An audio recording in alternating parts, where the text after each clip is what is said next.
అంటే కరెక్ట్ బాగా చెప్పారు గురుగారు. హ్మ్. ఇప్పుడు యాపిల్ లోగో ఉంది. హ్మ్.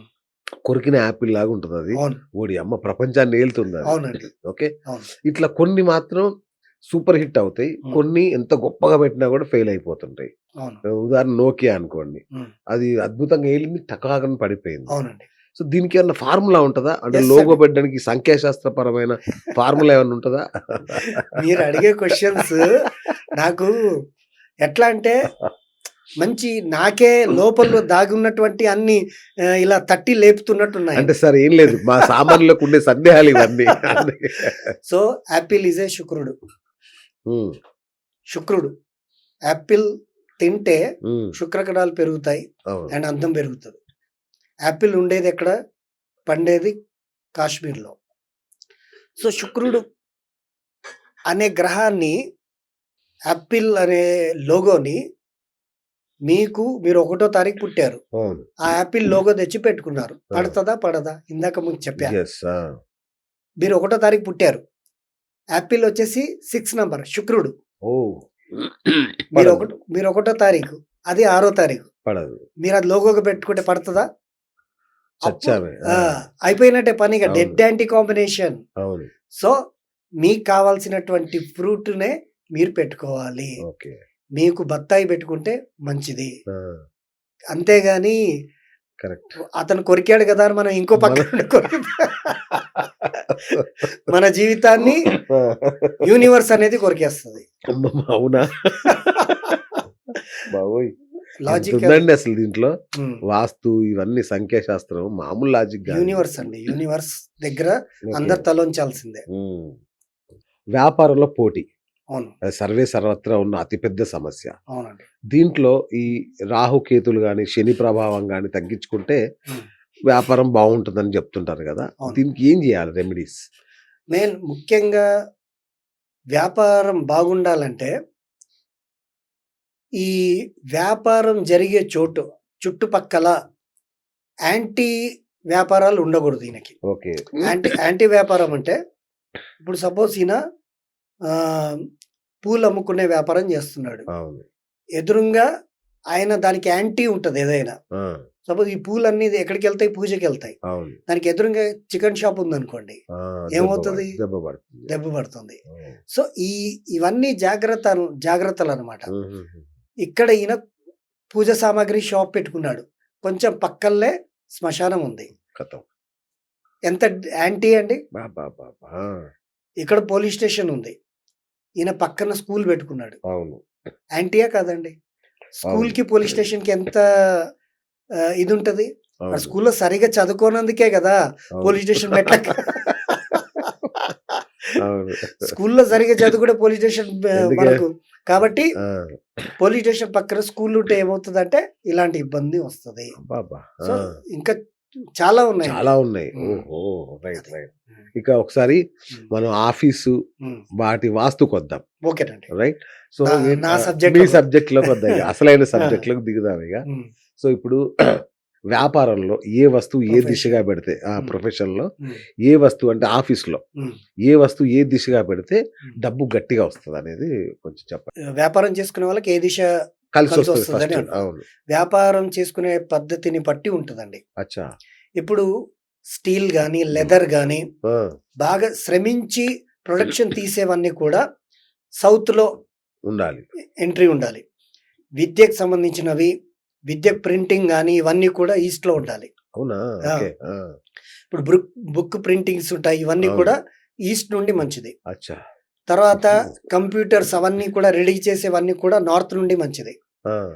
ఇంకోటి రిలేషన్స్ వాటికి సంబంధించినటువంటి ఫ్యాషన్‌కి సంబంధించిన ప్రొడక్షన్స్ తీసే వాళ్ళందరూ కూడా వెస్ట్ నుండి మంచిది. ఓహ్! అండ్ వాళ్ళ జాతక రీత్యానే వాళ్ళు కౌంటర్ పెట్టుకోవాలి. అచ్చా! వాళ్ళ జాతకంలో ధనస్థానం ఎక్కడుంటే, ఆహాహా! ధనస్థానం అంటే 12 రాసుల్లో ఒక రాశి ఆయనకు ధనరాశి అవుతది. ఆ! ఆ రాశి ఎక్కడొస్తుందో చూసుకొని, వాళ్ళ ఆ ప్లేస్‌లో గనక వాళ్ళ టేబుల్, వాళ్ళ ధనాన్ని పెట్టుకునే టేబుల్ పెట్టుకుంటే కౌంటర్ పెట్టుకుంటే వాళ్ళకేందంటే ధనం అనేది దినదినాభివృద్ధి కలిగి వాళ్ళు మంచి అభివృద్ధిలోకొస్తారు. అమ్మో! అయితే వ్యాపారం అనగానే డైరెక్ట్ సౌత్‌కి దిగడం అనేది కరెక్ట్ కాదు. కరెక్ట్ కాదండి. అట్లా కాదు. వాళ్ళ జాతకం చూయించుకొని వాళ్ళకి వ్యాపారం ఏదో తెలుసుకుంటే హ్మ్. దానికి ఏ దిశ కరెక్టో మీరు జెప్తారు. అవునండి. అది జాతకరీత్యా చూయించుకుంటేనే గనక హ్మ్. దాన్ని మనం పర్ఫెక్ట్ పరిష్కారం చేయగలుగుతాం. ఓకే. ఇట్లాగే షాపు లేదా బిజినెస్‌కి సంబంధించి హ్మ్. ఎంట్రన్స్ ఏ దిశలో ఉంటే ఆఫీస్ సక్సెస్‌ఫుల్ అవుతుంది? షాప్ అండ్ బిజినెస్ ఎనీ ఆ! బిజినెస్. ఆ! అదేనండి. ఎంట్రన్స్ ఏదుండాలి? ఎంట్రన్స్ అనేవి ముఖ్యంగా వాళ్ళు చేసే బిజినెస్‌ని బట్టి. ఇప్పుడు హ్మ్. సపోజ్ అంటే నా సింపుల్‌గా అడిగేదేంటంటే ఆఫీసు లేదా షాపు హ్మ్. ఎంట్రన్స్ హ్మ్. ఏ దిశలో ఉంటే సూపర్ హిట్ అవుతుంది? అంటే అది వాళ్ళ జాతకాన్ని బట్టి మళ్ళీ ఉంటుంది. జాతకాన్ని వాళ్ళ బట్టే. జాతకాన్ని బట్టి ఉంటుంది. ఓడియా! ఎందుకంటే ఆ! 12 రాసులు గదా! అవును. ఈస్ట్ అందరూ ఈస్ట్ మంచి పెట్టుకో బాబు అని అవును. చెప్తుంటారు. అవును. ఆ ఈస్ట్‌లో ఏ రాశి ఉంటదండి? ఈస్ట్‌లో వచ్చేసి మేష రాశి ఉంటుంది. ఆ! మేషరాశి వాళ్ళకు ఎన్నో రాశి ఆరో రాశి అవుతది. వృశ్చిక రాశి వాళ్ళకి మేషరాశి ఆరో రాశి అవుతుంది. ఓకే. వృశ్చిక రాశి వాళ్ళు కూడా ఈస్ట్‌లోనే పెట్టుకున్నారనుకోండి అప్పుల పాలవుతారు. ఆ! ఆరో స్థానం అనేది రుణం, రోగం, శత్రుభయం. ఈ 3 పెరుగుతాయి. ఆ! అది. సో, చాలా కేర్‌ఫుల్‌గా మళ్ళా హ్మ్. ఇది గూడా అంతే అయితే. అవునండి. ముఖద్వారం ప్రధాన ద్వారం గూడా హ్మ్. జాతకాన్ని బట్టే చేసుకోవాలి. అవునండి. ఓకే అండి. అయితే నేను ముఖ్యంగా మెయిన్ ప్రొఫెషన్స్ గురించి చెప్తా. యాహ్! ప్లీజ్. ఇప్పుడు నేను చెప్పేటివి అందరికీ ఉపయోగపడతాయి. ఓకే. ప్రతి ఒక్కరు గూడా దీన్ని గనక పాటిస్తే, దీన్ని గనక నేను ఎంతమందికి చేశాననేది మీరు తెలుసుకుంటే, ఆ! మీరు నేను చెప్పానని నా దగ్గరికి రావాలని నేను చెప్పట్ల. ఓకే. మీరు దీన్ని పాటిస్తే గనక దేవుడున్నాడు. మనకు హ్మ్. కూడా ఒక అదృష్టం ఉంది. ఆ అదృష్టమే జాతక చక్రం అని మీరు దాన్ని బట్టి కరెక్ట్‌గా నడుస్తారు. రైట్. సూపర్. అనడానికి ఎలాంటి సందేహం ఉండదు. ఓకే. ఫస్ట్ పాయింట్ ఏందంటే, కొన్ని ప్రొఫెషన్స్ గురించి చెప్తా. ఐపీఎస్. ఆ! ఐపీఎస్ చదివి ఐపీఎస్‌లో వాళ్ళు నెగ్గాలనుకున్న వాళ్ళకి, ఏ ఇంట్లో వాళ్ళకి ఏ ప్లేస్ బలంగా ఉంటే వాళ్ళు ఐపీఎస్ అవుతారు ఆ! అనేది మెయిన్ పాయింట్ చెప్తున్నా. ఓహ్! ఐపీఎస్ వాళ్ళకి north, east and main north west ఇవి గనక వాళ్ళని మనం బలపరిచి, వాళ్ళ జాతకంలో 11వ స్థానం ఎక్కడొస్తుందో చూసి, ఆ! ఆ 11వ స్థానంలో గనక మనము వాళ్ళ చదువుకునే బుక్స్ అక్కడ పెడితే, అచ్చా! వాళ్ళు ముందు చదివే 10% మార్క్స్‌కి వాళ్ళు 90% మార్క్స్ సంపాదిస్తారు. ఓహ్! సందేహం లేదు. ఎందుకంటే మన ఇంట్లో లాస్ట్ ఎపిసోడ్‌లో నేను చెప్పా. మన ఇంట్లో 45 దేవతాస్ ఉంటారు. అవును. బ్రహ్మ, బుధ, ఆర్యమ, వివస్వ, మిత్ర. ఆపపవస్థ, సవిత, సవిత్ర, ఇంద్ర, జయ, రుద్ర, రాజ్యక్షమ. శిఖి, ప్రజన్య, జయంత్, మహేంద్ర, సూర్య, సత్య, బ్రిష్, ఆకాష్. అనిల్, పూష, విధాత్య, గ్రహరక్షిత్, యమ, గంధర్వ, గంధర్వ, భృంగరాజ్, మృగ. పిత్ర, ద్వారకి, సుగ్రీవ, పుష్పదంత్, వరుణ్, అసుర్, శోష, ఆ! అసుర్, శోష అండ్ పాపెక్షమ. రోగ, నాగ, ముఖ్య, భల్లాడ్, సోమ, భుజంగ్, అదితి, దితి. 45 దేవతాస్ మన ఇంట్లో ఉంటారు. బా! ఈ 45 దేవతాస్‌తో పాటు ఎవరుంటారండి అంటే 12 రాసులుంటాయి. హ్మ్. 12 రాసులు మన ఇంట్లోనే ఉన్నాయి. ఎక్కడో కాదు. 12 రాసులు ఎక్కడున్నాయి? మీ ఆఫీస్‌లోనే ఉన్నాయి. ఆ! 12 రాసులు ఎక్కడున్నాయి? మీరు చేస్తున్నటువంటి వ్యాపార స్థానంలోనే ఉన్నాయి. ఈ 45 దేవతలు ఎక్కడున్నారు? మీ ఆఫీస్‌లోనే ఉన్నారు. ఎలా ఉన్నారు?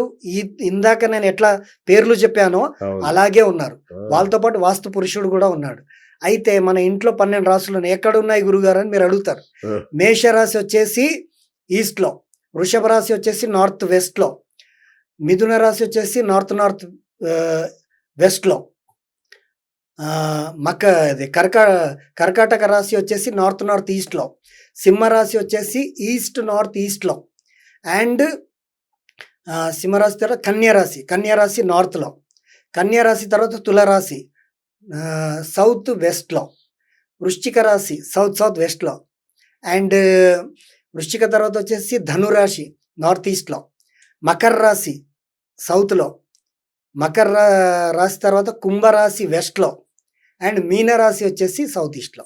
బా! బా! మీరు శాస్త్రాల్లో చూడండి నేను చెప్పింది ఏదైనా తప్పుంటే అప్పుడు నన్ను మీరు ఇదే మాధ్యంగా అడగొచ్చు. హ్మ్. ఈ తప్పకుండా. పేర్లు ఆ! గాని ఇవన్నీ కూడా పర్ఫెక్ట్‌గా ఉంటాయి.